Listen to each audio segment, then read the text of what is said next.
ऐतिहासिक होगा वो अनुपम दृश्य जब एक नारी शक्ति के हाथों फहराया जाएगा जैन धर्म का परचम।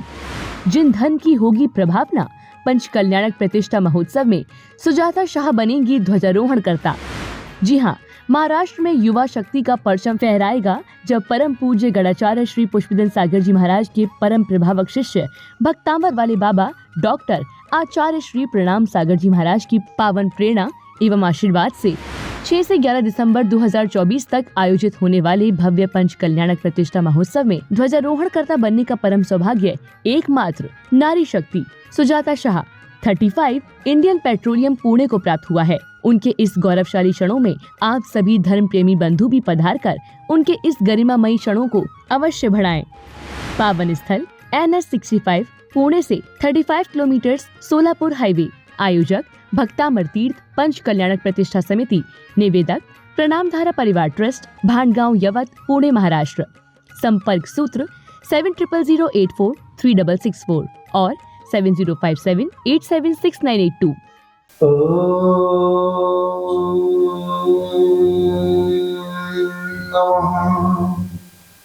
सिद्धेभ्यः मंगलम भगवान वीरो मंगलम गौतमो मणि मंगलम पुष्पदंताद्यो जैन धर्मोस्तु मंगलम सर्वमंगल मांगल्यम सर्वकल्याणकारिकम्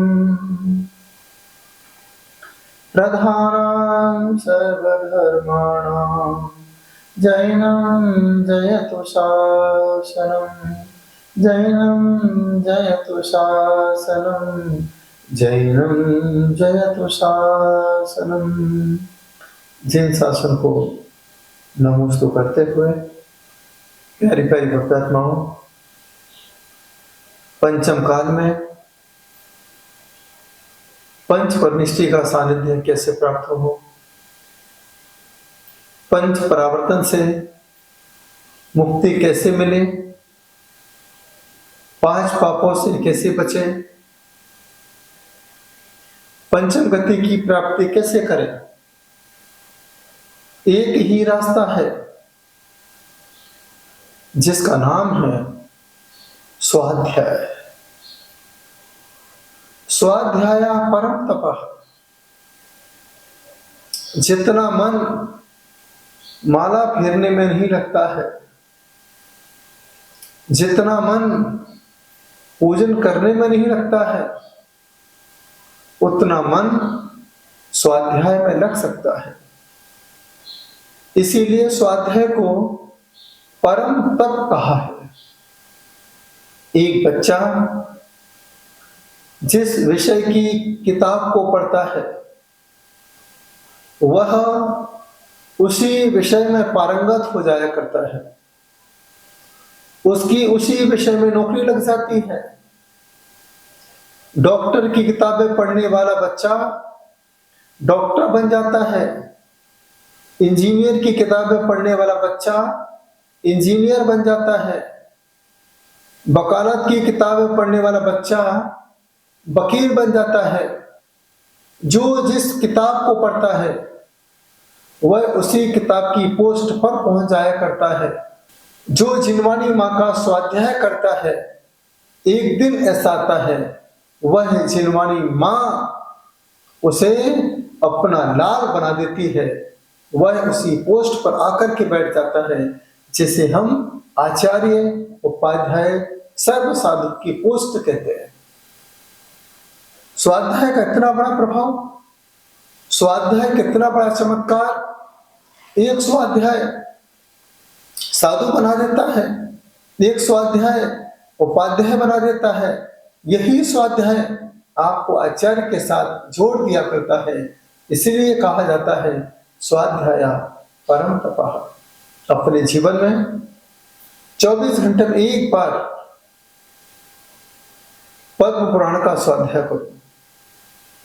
मैं तो कहता हूं हर स्त्री को अपने जीवन में एक बार पद्म पुराण का स्वाध्याय करना चाहिए।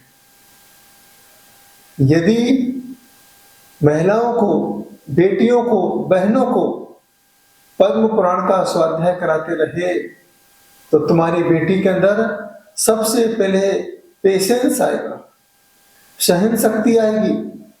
जब भी उसके जीवन में कोई कष्ट आएगा वह अपने माँ को दोष नहीं देगी, अपने पति को दोष नहीं देगी, अपने बच्चों को दोष नहीं देगी, अपने सासू को दोष नहीं देगी, अपने ससुर को दोष नहीं देगी, अपने ननद को दोष नहीं देगी, वह तो अपने कर्मों को दोष देगी। इसमें किसी की गलती नहीं है, मेरे कर्मों की गलती है, यह पद्म पुराण सिखाता है। जब सीता के जीवन में कष्ट आया, कौन सा सुख देखा सीता ने शादी के बाद? विचार करो। जो हर पल राम राम राम करते ही सीता ने जीवन भर राम पर विश्वास किया। क्या राम ने सीता पर विश्वास किया? आप जीवन भर पति पर विश्वास करते हो, अपने परिवार पर विश्वास करते हो। क्या तुम्हारा पति, क्या तुम्हारा परिवार तुम्हारे ऊपर पूरा विश्वास करता है? एक पल के लिए विचार तो करो। सिर्फ आपका साथी आपका स्वाध्याय है, आपका संबल बढ़ता है, आपके कर्मों की नजरा होती है, पुण्य बढ़ता है, और यही पुण्य आपको साक्षात जिनवाणी से जोड़ दिया करता है। जीवन में भक्ता मत पड़ो, एक बार आपके हाथों में जिनवाणी होना चाहिए। लोग पूछते हैं क्या हम स्वाध्याय मोबाइल से कर सकते हैं, लैपटॉप से कर सकते हैं? नहीं, स्वाध्याय जिनवाणी को हाथ में लेकर के ही होता है। जब तक यह जिनवाणी तुम्हारे हाथों के संपर्क में नहीं आएगी तब तक उस जिनवाणी का आशीर्वाद प्राप्त नहीं हो सकता है। अपने हाथों में जब जिनवाणी माँ को स्पर्श करते हैं उस समय वो फीलिंग होती है कि साक्षात जिनवाणी माँ मेरे साथ है, जिनवाणी माँ का आशीर्वाद मेरे साथ है, जिनवाणी माँ की दिव्य शक्ति हमारे साथ है। जब मोबाइल से हम कोई स्वाध्याय करते हैं, कंप्यूटर से करते हैं, तो ये मान के चलना वह सिर्फ नाम का स्वाध्याय है। इस स्वाध्याय से कभी आत्मा का कल्याण नहीं हो सकता है। एक मूर्ति आप टीवी पे देखते हो, एक मूर्ति आप किसी पेपर में देखते हो, एक मूर्ति आप किसी किताबों में देखते हो, और एक मूर्ति आप साक्षात प्रतिष्ठित देखते हो। सबसे ज्यादा आपको अच्छा कहाँ लगता है? एक बार मुझे बताओ। मैंने कहा ना, यही वो लोग हैं, प्रतिष्ठित मूर्ति में ही सबसे ज्यादा मन लगता है। इसलिए जैन आचार्यों ने लिखा है कि कभी भी फोटो की पूजा नहीं होती है, फोटो पूजनी नहीं है, पूजनीय प्रतिष्ठित प्रतिमा ही है। तो मोबाइल का स्वाध्याय स्वाध्याय नहीं है, कंप्यूटर का स्वाध्याय स्वाध्याय नहीं है। स्वाध्याय जब आपके हाथों में माँ जिनवाणी होती है, शास्त्र होता है, उसी समय आपका स्वाध्याय प्रारंभ हो जाता है। अरे बहनों, प्रातः काल की बेला में सारे पुरुष मंदिर में जाके जिनेंद्र भगवान को छूते हैं, तो क्या हम अपने 24 घंटे में एक बार जिनवाणी माँ को नहीं छू सकते हैं? एक बार जिनवाणी माँ का स्पर्श करो, हाथ जोड़ के विनय करो। जिनवाणी जगमैया जन्म दुख मिट दो, मरण दुख मिट दो, ऐसे भाव अपने अंदर बना के रखिए। आज हम लोग भी यहाँ तक पहुंचे हैं जिनवाणी माँ के प्रभाव और आशीर्वाद से। पंचम काल है, जिनेंद्र भगवान नहीं मिलेंगे, लेकिन पंचम काल में जिनेंद्र भगवान की वाणी के रूप में जिनवाणी हमें मिलेगी। इसे आत्मसात करने का प्रयास करें। हर पल हर क्षण स्वाध्याय में रहेंगे तो ही जीवन में आत्मा का कल्याण हो सकता है। मंदिर क्या है, भगवान क्या है, साधु क्या है, हमारा जीवन कैसा होना चाहिए, ये आपको स्वाध्याय ही सिखा सकता है। इसलिए जैन आगम में एक प्रकार का स्वाध्याय नहीं है, 5 प्रकार का स्वाध्याय है। वाचना, प्रेक्षणा, अनुप्रेक्षा, आमनाय और धर्मोपदेश। वाचना, वाचो, पढ़ो। 4 प्रकार का अनुयोग होता है। धर्म के किसी भी विशेष को क्रमबद्ध रूप में विवेचन करने को यहाँ पर अनुयोग कहा जाता है, जिसमें प्रथमानुयोग, कर्णानुयोग, चरणानुयोग और द्रव्यानुयोग। प्रथमानुयोग में क्या मिलेगा आपको? प्रथमानुयोग में आपको 63 सलाखा पुरुषों की कहानी मिलेगी, जिसमें 24 तीर्थंकर का वर्णन, 12 चक्रवर्ती, 9 नारायण, 9 प्रतिनारायण और 9 बलभद्र। इस प्रकार से आपको 63 सलाखा पुरुषों का वर्णन मिलेगा। उनकी कहानी पढ़ोगे, उनके बारे में सुनोगे तो ऐसा लगेगा उनका जीवन कैसा रहा था, उससे तो 1000 गुना जीवन अपना अच्छा है। मैना सुंदरी के जीवन में कितना कष्ट आया, चंद्रबाला के जीवन में, द्रौपदी के जीवन में, सत्यंजना के जीवन में कितना कष्ट आया, उससे तो हम सुखी है। प्रथमानुयोग से पता चलता है। श्रीपाल को देखिए, संत निंदा का क्या फल भोगना पड़ा। द्रौपदी को देखिए कि संत निंदा का क्या फल मिला। तो जीवन में ये सारा वर्णन प्रथमानुयोग के माध्यम से ही आपको पढ़ने को मिलता है। जब प्रथमानुयोग हम पढ़ते हैं तो फिर कभी ऐसी गलती करने की भावना ही नहीं पैदा होती है। ये प्रथमानुयोग आपको सिखाता है। एक होता है चरणानुयोग, आचरण कैसा करें, कैसे चले, कैसे उठे, कदम चले, कदम छिट्टे, कदमा से कदम से, कैसे चले, कैसे उठे, कैसे बैठे, जैसे जिससे हम पापों से बच सके। ये चरणानुयोग सिखाता है। कैसे आहार दान देना, कैसे मंदिर जाना, कैसे पूजन करना, कैसे जाप करना, सब कुछ चरणानुयोग सिखाता है। कर्णानुयोग जो सिद्धांत बताता है, जो सिद्ध हो चुका है, आपको अंतिम यात्रा की ओर ले जाना चाहता है, जिसके बाद फिर संसार में कोई यात्रा ना हो। सिद्धांत गति 4, तीर्थंकर 24, 14 राज उत्तंग नव, लोक पुरुषंठान, तामे जीव अनादित्य, भरमत है भिन्न ज्ञान। सब कुछ सिद्धांत ग्रंथों में पता चलता है। सिद्धांत को जैन आगम का प्राण कहा गया है। गुणस्थान है, मार्गणाय है, जीव समास है। इसके बाद अंतिम स्थिति द्रव्यानुयोग। मैं अकेला हूं, मेरा कोई नहीं है। जैसे दूध में पानी मिला है, गर्म करते ही दूध अलग हो जाता है, पानी अलग हो जाता है।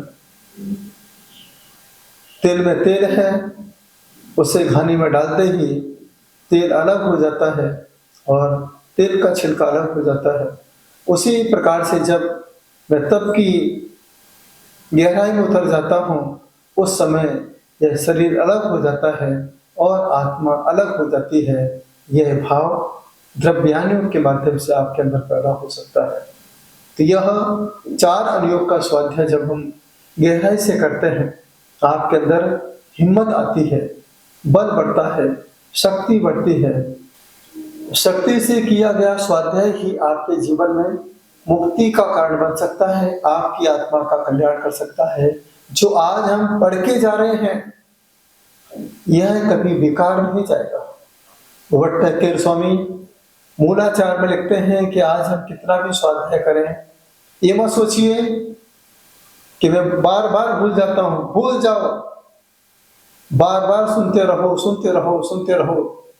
लेकिन एक बार आपको इतना तो रहेगा याद, ये शब्द मैंने पहले कहीं सुना है। इतना अगर आपको याद आ रहा है तो धीरे धीरे आपको पूरे शब्द याद आते रहेंगे। और भट्टाचार्य स्वामी तो यहाँ तक लिखते हैं कि जो आज ज्ञानार्जन करता है, स्वाध्याय करता है, जिन वाणी को आत्मसात करता है, यही ज्ञान कल उसके केवल ज्ञान में कारण हो जाता है, उसके जीवन का कल्याण कर दिया करता है। तो भक्तामर स्तोत्र पढ़ते रहिए, स्वाध्याय में लाइए। ये भी भगवान की भक्ति है, भगवान का गुणानुवाद है, भगवान का कीर्तन है। एक बार मानतुंगाचार्य ने ऐसा भगवान का कीर्तन किया, ऐसा कीर्तन किया, उस कीर्तन के प्रभाव से 48 ताले खुल गए। तो यदि आप भगवान की भक्ति में लीन हो जाओगे तो कर्मों के ताले अपने आप खुलते जाएंगे। इसे जिनागम के अंदर स्तुति भी है, भक्ति भी है, वंदना भी है और पूजन भी है। स्तुति किसे कहते हैं? किसी के अल्प गुणों को बढ़ा चढ़ा करके कहना, उसे जिनागम में स्तुति कहा जाता है। भक्ति किसे कहते हैं? पंच परमिष्टि आदि की पूजा में पूज्य पुरुषों के गुणों की भक्ति करना, गुणानुराग रखना, इसे यहाँ पर भक्ति कहा जाता है। वंदना किसे कहते हैं? किसी एक तीर्थंकर परमिष्टि की प्रधानता से गुणानुवाद करने को यहाँ पर वंदना कहते हैं। पूजन किसे कहते हैं? जिन्हें तो भगवान के गुणों को प्राप्त करने के लिए अष्ट द्रव्यों से पूजन करना ही, अर्चना करना ही यहाँ पर पूजन है। इस प्रकार से आप जिन आगम में भक्ति करें, पूजन करें, स्तुति करें, वंदना करेंगे तो ही संसार का बंधना होगा, आप बंधन से मुक्त होंगे, नियम से आपकी आत्मा का कल्याण हो सकता है। आप करते रहें स्वाध्याय, परम तपः, परम तपस्या का कारण बन सकता है। मैं तो यही प्रभु से प्रार्थना करता हूँ, हे परम पिता परमात्मा, इनके अंदर ऐसा स्वाध्याय पैदा हो, ऐसा स्वाध्याय पैदा हो।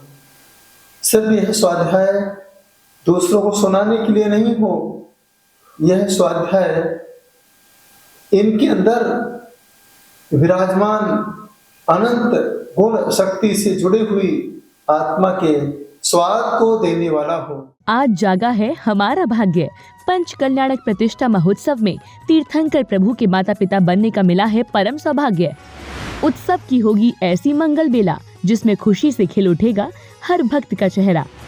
परम पूज्य गणाचार्य श्री पुष्पदन सागर जी महाराज के परम प्रभावक शिष्य भक्तांबर वाले बाबा डॉक्टर प्रणाम सागर जी महाराज की पावन प्रेरणा एवं आशीर्वाद से 6 से 11 दिसंबर 2024 तक महाराष्ट्र के भांडगांव में भव्य पंच कल्याणक प्रतिष्ठा महोत्सव का भव्य आयोजन होने जा रहा है, जिसमें श्री जिनेन्द्र कुमार बाकलीवाल, श्रीमती हीरामणि बाकलीवाल, शांति नगर पुणे को तीर्थंकर बालक के माता पिता बनने का असीम पुण्य प्राप्त हुआ है, जिसमें आप सभी परम भक्त भक्ति की इस सुमधुर बेला में अपने परिजनों एवं इष्ट मित्रों के साथ सादर आमंत्रित हैं।